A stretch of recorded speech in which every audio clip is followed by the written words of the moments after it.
menggunakan modal sendiri atau menggunakan pro firm? Nah, ini merupakan pertanyaan yang banyak banget ditanyakan oleh trader-trader yang baru mau memasuki industri pro firm ini. Di mana mereka dalam kondisi kebingungan nih, mungkin termasuk kalian. Kalian bingung, lebih baik kita coba pro firm atau fokus aja ya pada modal kita dan tidak mencoba pro firm sama sekali. Nah, jadi di video kali ini gue bakal share tentang pendapat gue atas pertanyaan tersebut. Dan gue juga bakal jelasin tentang tipe-tipe trader apa aja yang diuntungkan dengan adanya pro firm dan juga dirugikan dengan adanya pro firm. Jadi mari aja langsung kita mulai videonya ya dengan pertanyaan pertama tadi, yaitu lebih baik menggunakan pro firm atau menggunakan modal pribadi kita aja. Nah, gue secara pribadi berpikir kalau ini merupakan pertanyaan yang tolol. Kenapa? Nah, coba gue jelasin ya melalui skema berikut. Gue udah buat sebuah skema di mana anggap aja ada seorang trader yang memiliki modal senilai 10 juta rupiah. Dan anggap aja ini skema pertama, ini adalah trader yang memanfaatkan hanya dari pengembangan modalnya sendiri tanpa menggunakan pro firm sama sekali gitu ya. Kalau bisa kita lihat, dalam periode 1 tahun, dari bulan Januari hingga Desember, kita anggap dia mampu menghasilkan growth sebesar 80%, di mana dia memiliki hasil akhir modal yaitu 18 juta rupiah. Buat kalian yang bertanya, loh ini 80% dari mana? Nggak bisa dong tiba-tiba kita langsung menghasilkan growth 80%. Tenang. Di channel gue tuh selalu menggunakan data-data dan fakta-fakta yang bisa kalian yakinin lah cukup terpercaya gitu ya. Jadi sebelum gue jelasin dari mana, kalian saksikan dulu cuplikan video berikut ini. Saya harus profit 20% setiap bulannya. Kalau saya menggunakan modal 200 juta, berarti saya harus profit 10% setiap bulannya. Apakah ini mungkin? Atau justru ini akan membebani kita dan akhirnya kita malah loss? Dan pada kenyataannya, itulah yang terjadi. Saat kita berusaha mentarget profit yang tinggi, jadinya kita malah loss. So, kunci pertama dari trading for living adalah kita harus mengejar target profit yang realistis. Berapa target profit yang realistis di Forex? 5%. Video tadi merupakan video dari Pak Tito Hayunanda yang merupakan founders dari Traders Family. Dan beliau ini cukup terkenal ya, memiliki track record yang cukup panjang di industri Forex. Beliau menyampaikan bahwa rata-rata trader itu di industri Forex ini mampu menghasilkan 5% setiap bulannya. Nah, jadi kalau bisa disetahunkan, mungkin kalian masih bingung nih. Loh, kok bisa 5% dikali 12 bulan? Cuma 60% loh. Kok ini ada 80%? Tenang. Jadi Pak Tito juga menjelaskan di video lainnya bahwa di sini tuh ada sistem namanya compounding. Ya, gue gambarkan melalui berikut. Jadi kalau kalian lihat nih dari sebelah kiri, kita tuh mulai dengan 10 juta. Kita kan persen bulan Januari itu dari 10 jutanya hingga memperoleh hasil akhir yaitu 10.500.000. Dan nanti untuk bulan Februarinya, kita menargetkan 5%-nya itu udah nggak dari 10 jutanya lagi. Tapi kita targetinnya itu dari 10.500.000 bekas di bulan Januari, sehingga memperoleh hasil yaitu 11.025.000. Dan seterusnya hingga bulan Desember, kita mampu menghasilkan hasil akhir yaitu sebesar 17.958.563. Ya, kalau kita genapin 18 juta lah ya, sehingga dapat deh tuh 80%-nya. Gitu. Jadi dengan asumsi bahwa trader ini mampu menghasilkan pendapatan rata-rata secara konsisten tiap bulannya 5%, dia dapat deh tuh 80%. Jadi ini skema pertama ya. Seorang trader yang hanya fokus pada dana pribadinya mampu menghasilkan return 80%. Sekarang kita bikin ada skema kedua, anggap aja di universe lain gitu. Trader yang sama, dia lebih terbuka dan menggunakan pro firm, di mana dia merencanakan setiap 3 bulan sekali, dia akan membeli challenge pro firm dengan nilai $10.000.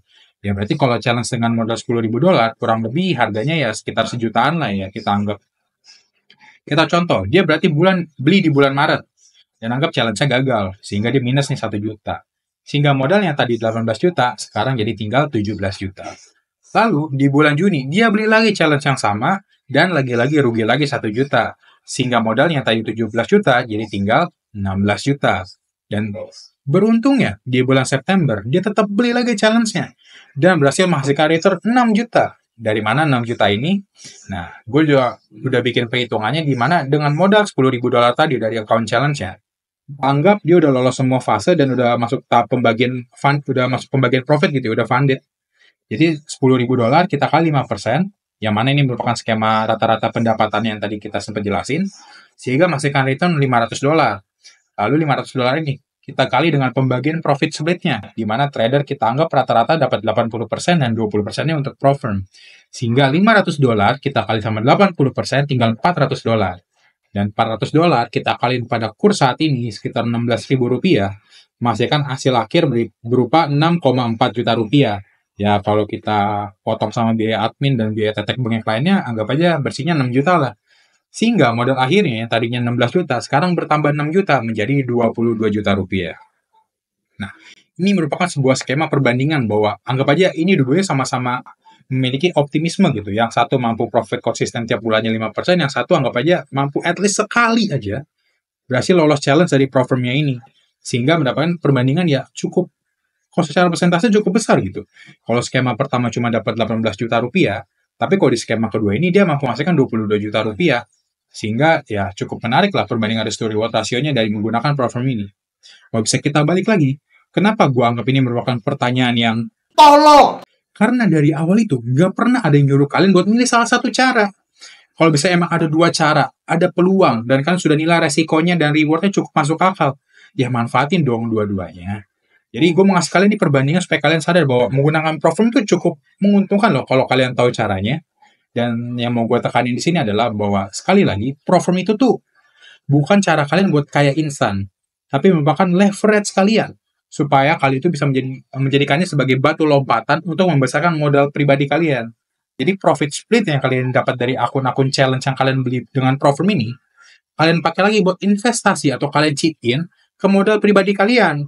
Ya setengahnya mau kalian pakai buat beli challenge yang lain lagi, ya juga boleh. Tapi ya cobalah buat tetap terbuka dan yang pastikan bahwa jangan berharap kekayaan instan dari pro-firm ini. Ya semoga pertanyaan tadi menjawab lah ya. Sekarang kita masuk ke pembahasan berikutnya, itu trader yang diuntungkan dengan adanya pro-firm. Trader seperti apa sih yang diuntungkan dengan adanya pro-firm ini? Apakah kamu termasuk salah satunya gitu?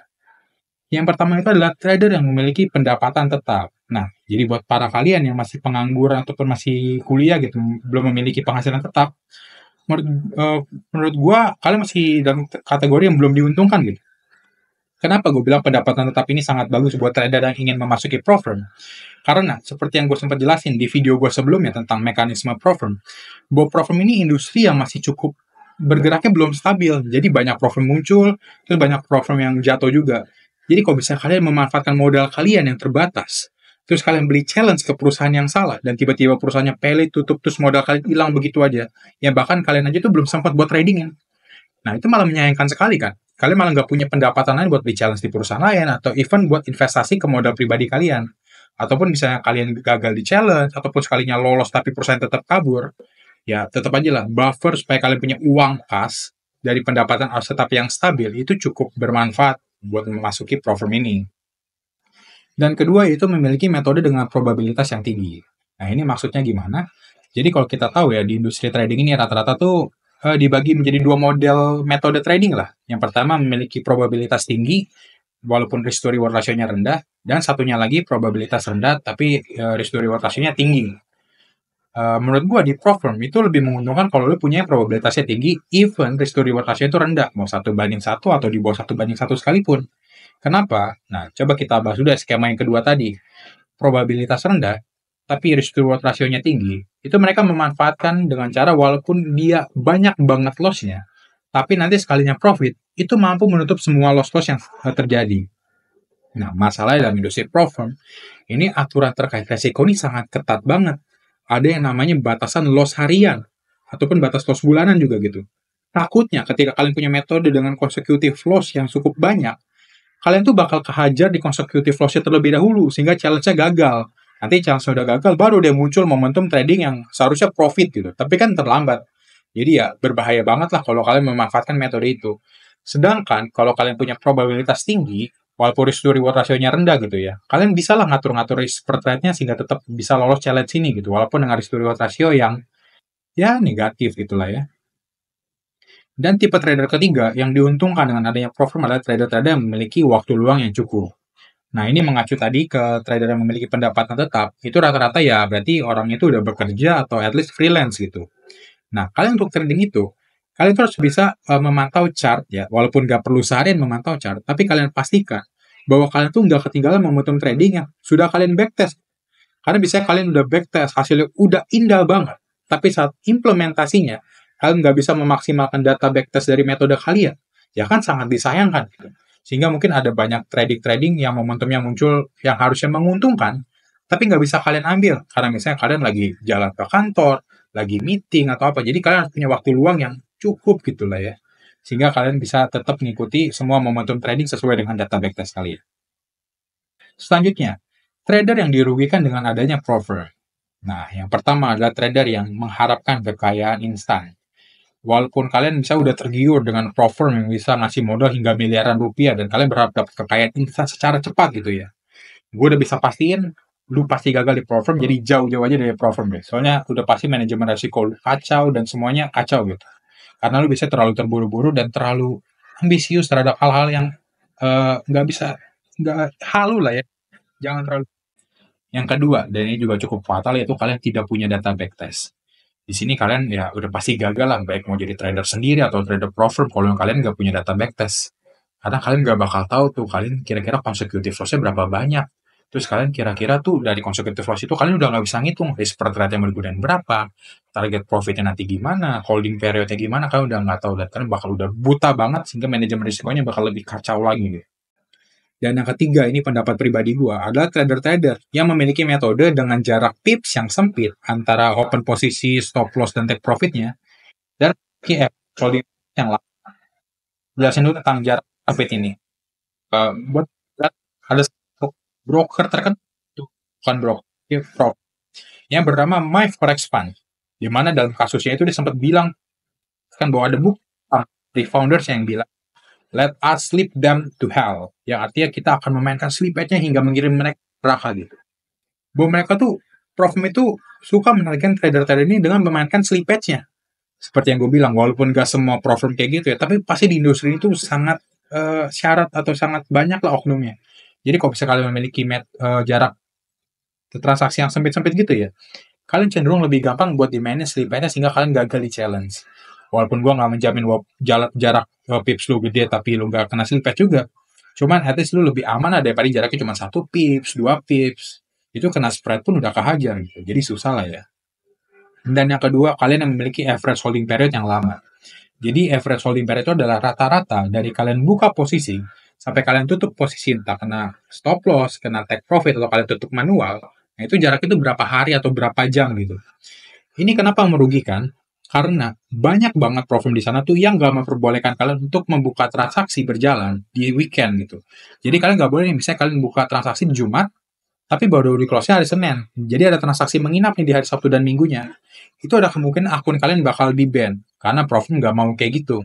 Ya dengan berbagai alasan mereka lah ya. Tiap profim beda-beda, tapi itulah yang menjadi alasan gue kenapa ini merugikan buat kalian. Even ada beberapa profim yang menawarkan untuk tambahan biaya sehingga kalian itu bisa memegang di Sabtu Minggu. Cuman tambahan biaya kan bisa juga dihitung dalam kategori yang merugikan ya. Jadi kalau bisa jangan terlalu lama lah, jangan sampai berhari-hari untuk average holding periodnya.